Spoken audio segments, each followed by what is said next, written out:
CF lagi ya, kalau ditaruh di winger nggak terlalu berbahaya seperti 2 musim yang lalu. Iya, kalau jadi striker dia bisa ngegolin.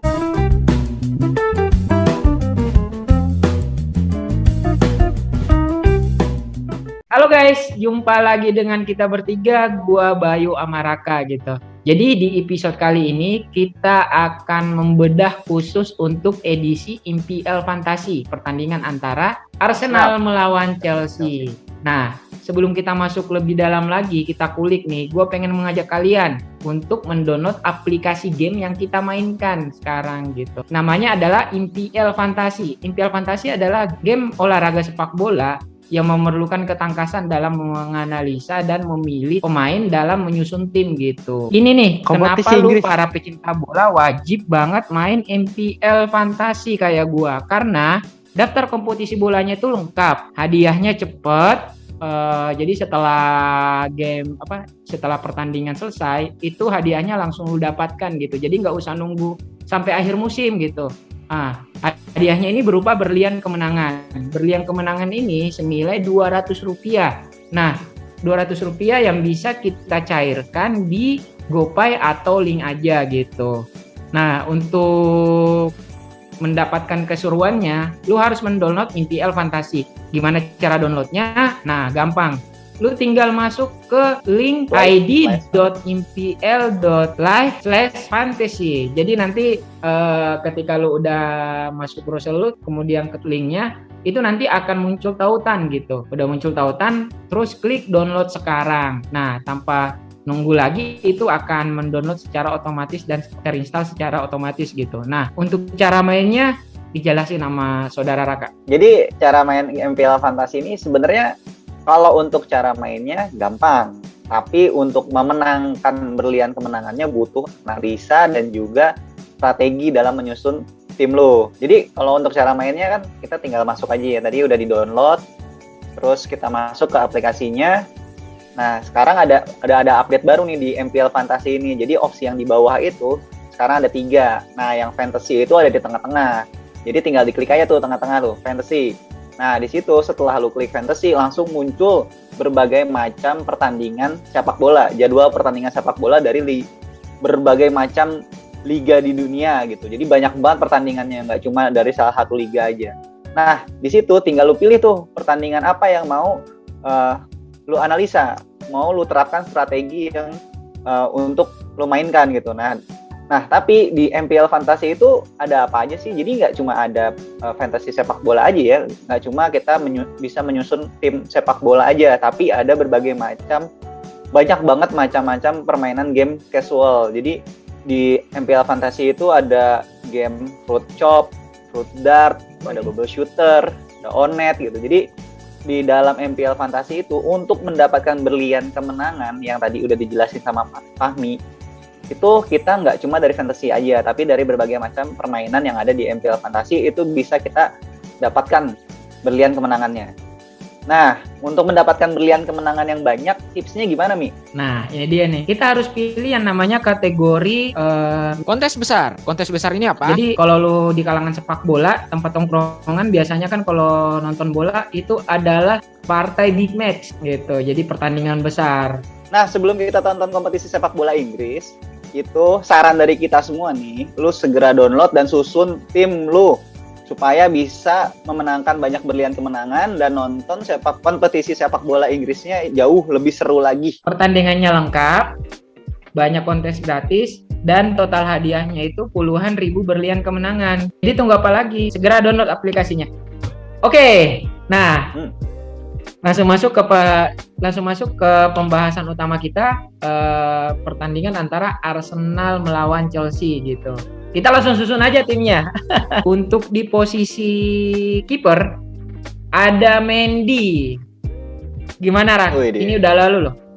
Waduh, ini Edu Mendy. Angkat trofi terus. Capek, lu tahu nggak Ziyech cedera kenapa? Kan Ziyech cedera kan? Tahu nggak kenapa? Kebanyakan angkat trofi, Cok. Kebanyakan angkat trofi. Gitu. Tangannya cedera, sakit. Kebanyakan angkat trofi. Nah, oke, Edward Mendy ya. Kita tahu kalau Chelsea itu di paruh musim kedua setelah Tuchel ambil alih tim Chelsea, klub Chelsea itu pertahanannya Chelsea itu jadi bagus banget. Yang awalnya susah banget clean sheet waktu sama Lampard itu jadi solid banget. Walaupun formasi yang dipakai itu tetap sama ya, sama-sama tetap 3 back dari eranya Lampard terus eranya ke Tuchel, tapi memang secara organisasi pertahanan itu Chelsea jadi bagus banget, jadi lebih bagus banget karena satu dia memainkan Rudiger yang yang sudah tidak ada di plannya Lampard waktu itu dimainkan oleh Tuchel, dan ini membuat lini belakang Chelsea jadi solid banget. Nah, alangkah bijaknya nih kan Arsenal versus Chelsea ya. Arsenal versus Chelsea, kalau misalnya kita lihat dari defensifnya itu secara di musim lalu dan juga di persahabatan kemarin, di friendly kemarin itu memang terlihat lini belakangnya Chelsea itu lebih solid dibandingkan lini belakangnya Arsenal. Jadi memang untuk mendapatkan poin maksimal di MPL ini kita pilih Edu Mendy karena memang potensi clean sheet-nya lebih besar.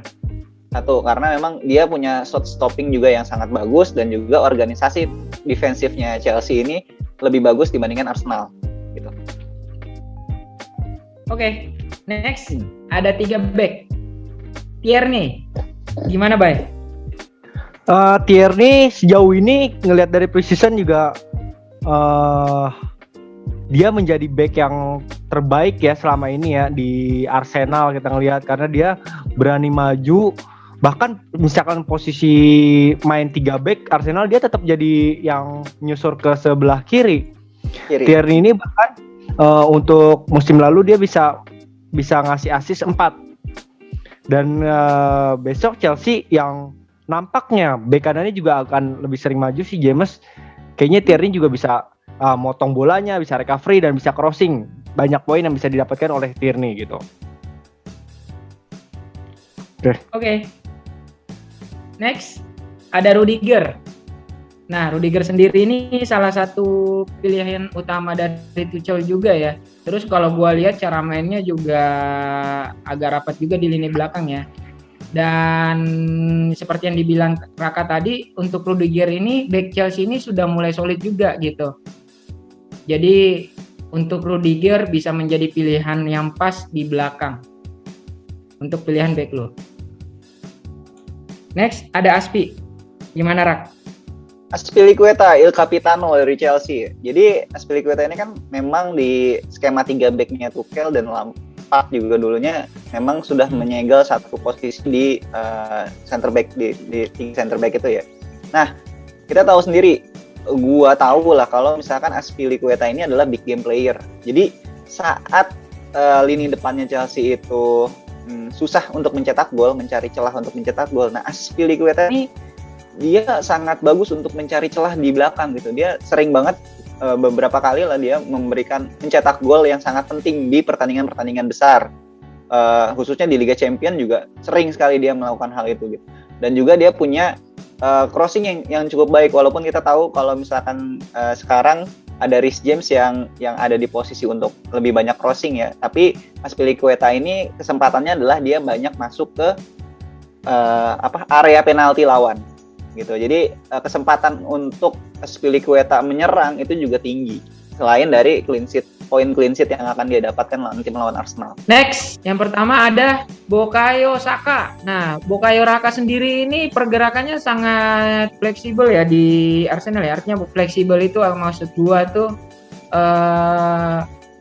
dalam membantu serangan juga sangat bagus ya. Dan seperti yang dijelasin sama Bayu ya, sebelum-sebelumnya juga sempat ngejelasin Bukayo Saka di episode sebelumnya. Nah, Bukayo Saka ini berpeluang untuk bisa mencatatkan assist ya, kalau gua lihat ya.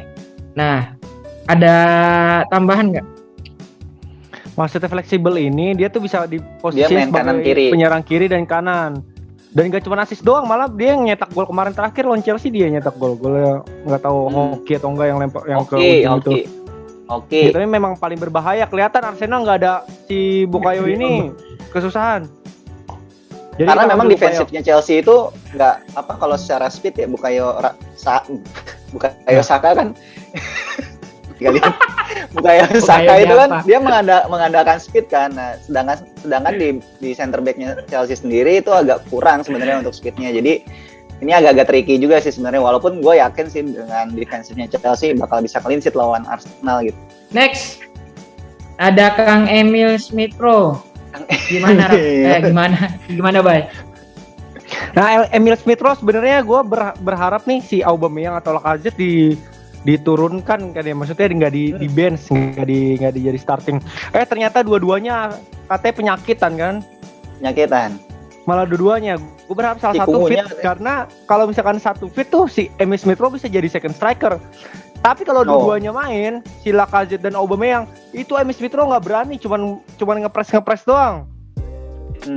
Jadi gue berharap salah satu aja striker dan si Emil Smith Rowe nih bisa jadi penyerang lubang. Dan gue berharap lawan Chelsea, kemarin pas uji coba lawan Chelsea juga berbahaya banget dia. Berani nge-shoot dari jauh gitu. Dia satu-satunya yang berbahaya dia sih. Waktu kemarin lawan Chelsea. Oke. Next, ada Pulisic. Ini gimana, Rak, lu ngelihat Pulisic nih? Pulisic nih sebenarnya awalnya nggak jadi, kalau gue ya pribadi nggak jadi pilihan utama sih sebetulnya, karena memang gue berharap dengan formnya yang lagi bagus banget itu si Ziyech itu lagi bagus banget, cuman kan kebanyakan ngangkat piala kan, menang mulu, akhirnya jadinya tangannya cedera gitu. Jadi ya opsi berikutnya setelah Hakim Ziyech itu si Pulisic. Kenapa Pulisic? Karena satu, dia punya mental juga yang bagus ya. Selain dari teknikalnya udah nggak perlu diomongin lah, teknikalnya, dribblingnya bagus, visinya juga bagus gitu. Tapi memang secara fisikal itu agak belum terlalu beradaptasi di Liga Inggris gitu. Jadi makanya kenapa Pulisic nggak jarang banget main full time gitu. Karena memang secara fisiknya juga masih belum terlalu kuat ya. Cuman kita tahu sendiri kalau Pulisic di musim lalu itu dia menyumbangkan 4 gol dan 2 assist, dan juga Pulisic ini sangat-sangat versatile, maksudnya dia bisa tukar-tukaran juga walaupun nggak terlalu banyak main di kanan ya, lebih banyak main di kiri dan sering untuk cut inside gitu. Jadi Pulisic ini punya dribbling yang bagus, dan menurut gue dengan defensif Arsenalnya juga yang mirip-mirip kayak Chelsea, yang nggak terlalu punya kecepatan, itu Pulisic bisa banget untuk mencari ruang ataupun mendribble melewati pemain-pemain dari Arsenal, pemain back dari Arsenal. Oke. Next, ada Mon. Lanjut lagi, Rak. Kasih tauin. Ini Mason Mount nih gimana ya? Mason Mount ini punya stamina yang luar biasa banget, dan juga dia punya pressing di lini depan Chelsea ya. Jadi salah satu kuncinya Chelsea secara pertahanan itu adalah pressing di depan, dan ini sering banget dilakukan sama si Mount. Nah, tapi selain dari defensifnya si Mount itu yang sering pressing, Mount ini juga gimana ya? Dia punya free kick yang juga bagus.